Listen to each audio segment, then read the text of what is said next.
Welcome back everybody to another video in my science lab, and today we will be continuing our journey with learning about catalysts.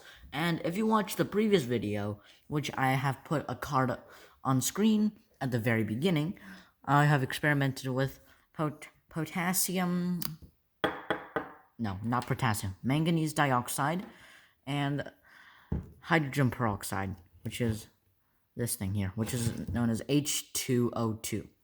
Which is literally a water but with an extra oxygen. Today I'm going to do something similar, but I'm going to replace the catalyst with something else. And keep in mind that using potassium permanganate and heating it up will also work. But since I don't have potassium permanganate, I'm just going to stick to the catalyst that I have planned for today. So I'm going to pour in some distilled water into my clean water jar because I will be needed to wash my tools later. I'm going to take out my very tiny spoon, and where is it? Ah, here it is. This little spoon that you see me use in the last video. And as you can see, the catalyst today will be copper sulfate, which you can see here. I'm not sure if the white variation would work, but if you want to, you can give it a try. The white variation is just made by heating copper sulfate. But today, that is not what I have planned. I'm going to take this spoon, scoop out a little bit of this copper sulfate, as it is going to be our catalyst, carefully put it in.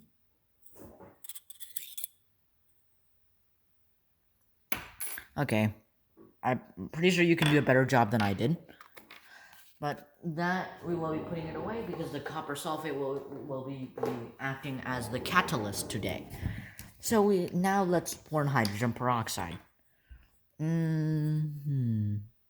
I'm just gonna pour in 8 milliliters. How does that sound? Okay, that's almost there. There. Now, I'm gonna put it there while I close the lid. Now, like I said yesterday, this bottle is brown because so that light cannot get to it, because if it does, the hydrogen peroxide would just decompose to water and oxygen.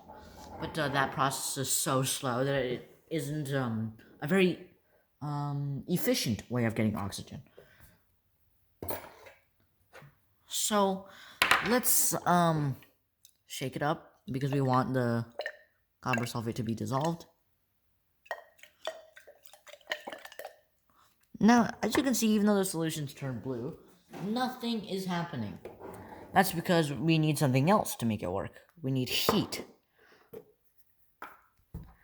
So, let's light it up. Now, as you remember, we do not touch the lighter to this. We touch the lighter to the top of the cord. But before we do that, we make sure that this whole cord is soaked in alcohol.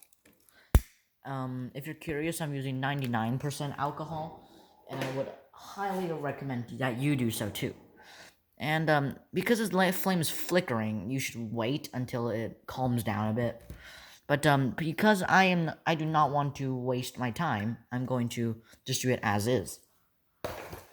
But here we will need. I'm going to be introducing a new tool, which is a clothespin with a ridiculously long foot. So I'm gonna stick it in, make it like that, because I'm gonna be heating it like this. Now, do not heat it like this. Do not heat it like this, because that's gonna look awkward. You heat it like this, and you do want to hold the back of this thing because this clothespin is here so you don't burn yourself. So let's add a little bit of heat. Oh, you can see, as you can see, we got bubbles already. So you need a little bit of heat for this thing to work. I recommend you put it at the top of the flame because you're gonna save yourself a bundle on time. Because if you put it right here, you're gonna actually make the bottom turn brown and black. Because, of course, when you burn when there's fire, it will produce carbon, just like how when you burn a candle. Yeah, there we go. Just like how you, but I'm pretty sure a candle would work too. Yeah, a candle would work. A candle works as well.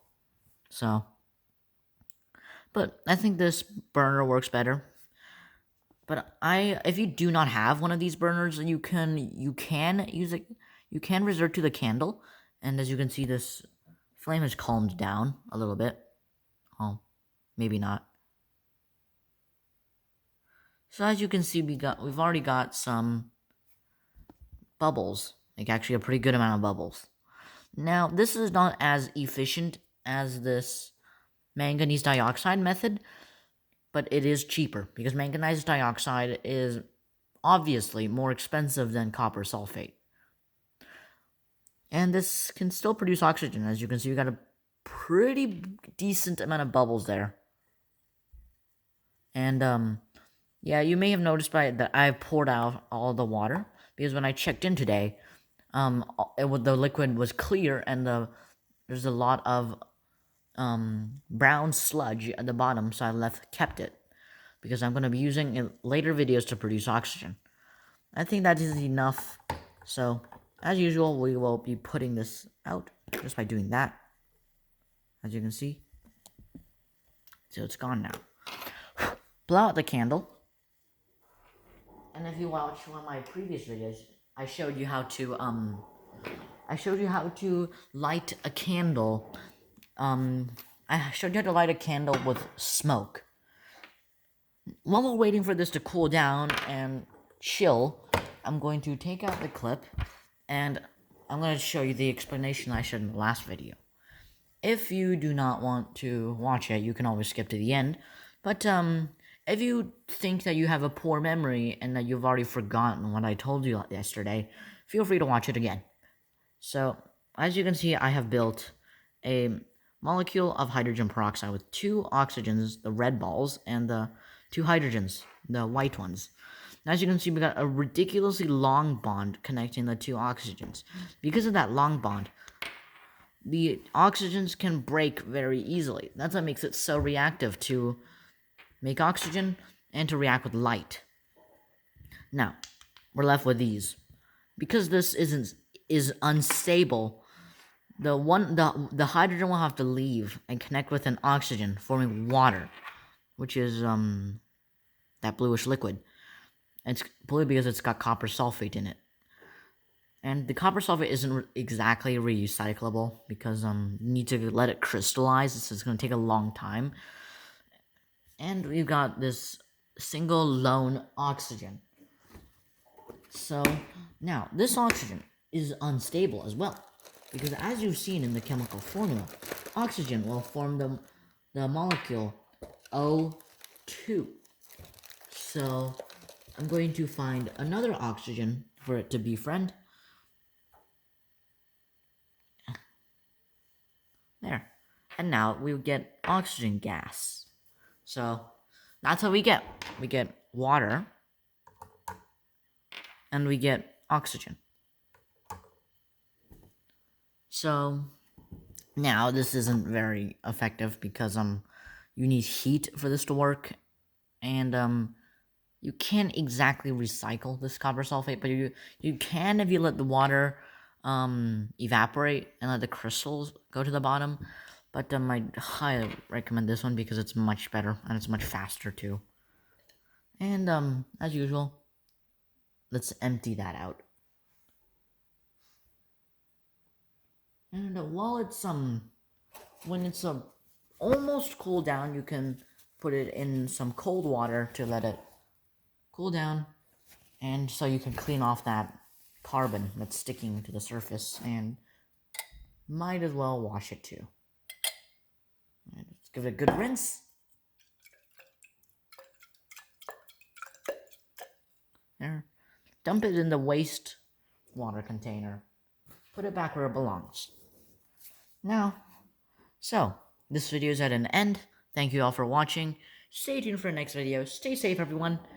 And as always, check out the playlists that I have on the screen at the end of the video.